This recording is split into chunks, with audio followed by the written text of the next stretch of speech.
প্রিয় দর্শক, আসসালামু আলাইকুম। আমরা আপনাদের এখন দেখানোর চেষ্টা করব মৎস্য ভবন থেকে আমরা শাহবাগের দিকে অগ্রসর হচ্ছি। সামনে কোনো একটা কারণে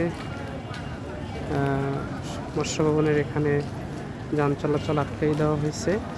জানি না সামনে শাহবাগে কী হয়েছে, তবে আমরা ওখানে গেলে বুঝতে পারবো কী হয়েছে।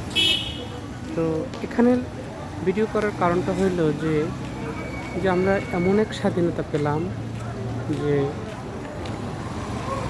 আমার ঢাকার দীর্ঘ 12 থেকে 14 বছরের জীবনে এইরকম রাস্তা দেখিনি, বন্ধ। হয়তো কিছুক্ষণের জন্য হয়তো বন্ধ ছিল কোনো সময়, কিন্তু এরকম লাগাতার আমি বন্ধ কখনোই দেখি নাই। তারা শাহবাগে একটা মিছিল মিটিং আয়োজন করছে, যার ফলে শাহবাগ ব্লক এই জন্য আপনার মৎস্য ভবন থেকে কোনো গাড়ি ঢুকতেছে না। তো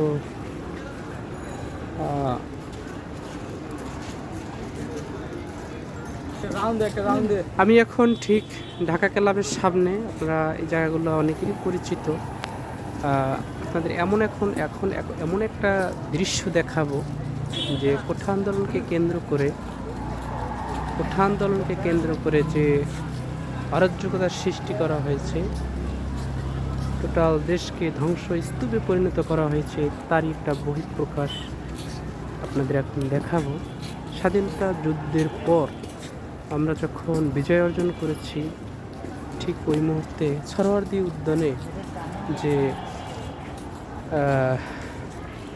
উদ্যানে যে বিজয়ের যে সইয়ের স্মারকলিপি, সেই চিত্রটা এখানে দেওয়ালে অঙ্কন করা হয়েছে।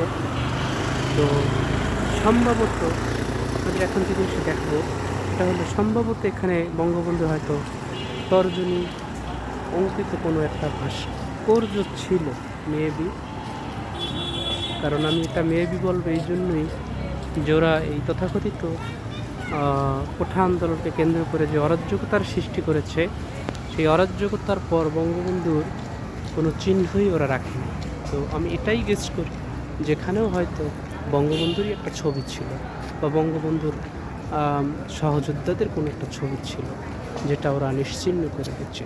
কেন ক্ষোভ এত বঙ্গবন্ধুর উপরে, এটাই প্রশ্ন রেখে গেলাম এখানে। আমরা এখন হাঁটি করে আগাবো শাহবাগের দিকে। দেখব শাহবাগে এর অবস্থা কী, কেন এই রাস্তা ব্লক করে দেওয়া হয়েছে, কেন মানুষের যানজটের সৃষ্টি হয়েছে, কেন মানুষের এই ভোগান্তি, এটাই আপনাদেরকে দেখানোর চেষ্টা করব। থাকুন আমাদের সাথে। আমি আপনাদের কথা দিচ্ছিলাম যে শাহবাগের দিকে নিয়ে যাব, শাহবাগে কী হচ্ছে, কেন রাস্তা বন্ধ করে দেওয়া হয়েছে, সেটা দেখানোর জন্য।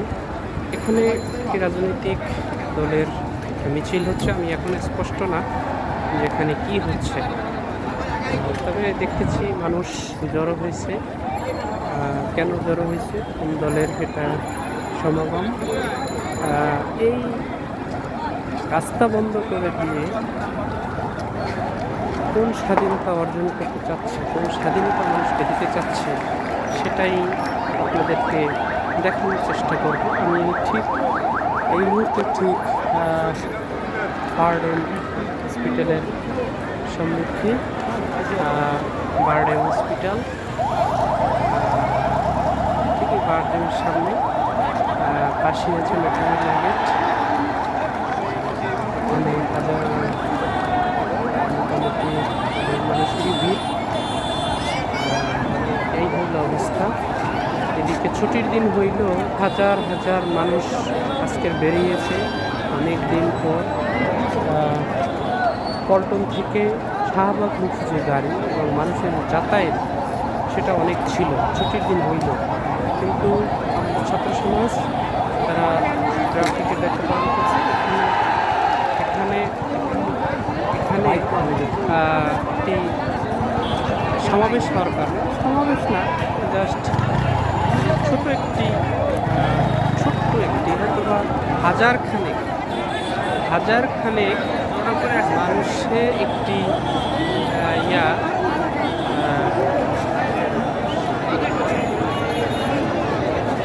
হাজার খানেক মানুষের একটি সমাবেশকে কেন্দ্র করে লক্ষ লক্ষ মানুষের ব্যবস্থা করা হয়েছে। এটাই আমাদের তথাকথিত স্বাধীনতা।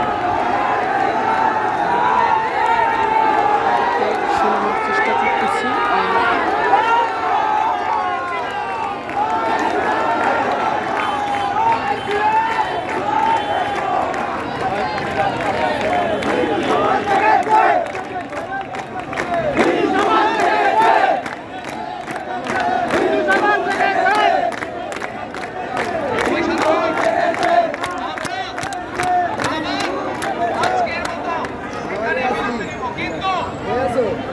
এবং আমাদের দেশে যত মিডিয়া থাকবে সবাইকে আমন্ত্রণ রইল কালকে দুপুর বেলা 3টায়। আজকে যেহেতু প্রথম দিন আমরা সবাইকে এক ছাতার নিচে করতে পারি নাই। আমার চিন্তা আগামীতে সবাইকে এক ছাতার নিচে আনবো।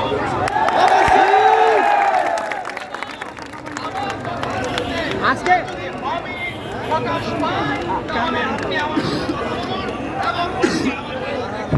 প্রিয় দর্শক, আপনাদের বোঝানোর চেষ্টা করছিলাম যে শাহবাগে কি হচ্ছে। এখানে হিন্দু সম্প্রদায়ের ভাইদের, সংখ্যালঘু ভাইদের যে নির্মম অত্যাচার, অবিচার এবং তাদের মন্দির ভেঙে চুরে চুরমার করে দেওয়া হয়েছে এবং জ্বালিয়ে দেওয়া হয়েছে, এর প্রতিবাদেই এখানে একটি সমাবেশের আয়োজন করেছে তারা।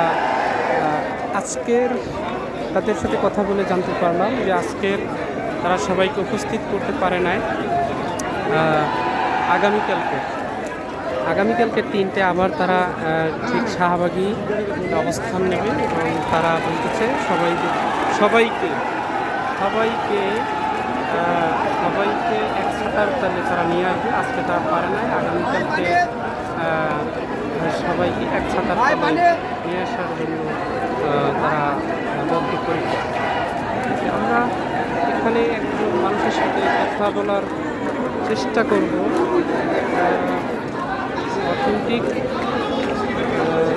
এদের কাছে যাওয়াটা খুব টাফ। ছোট মানুষ যারা অথেন্টিক পার্সন তারা সবাই ভিতরে শেষ পর্যায়ে এসেছে।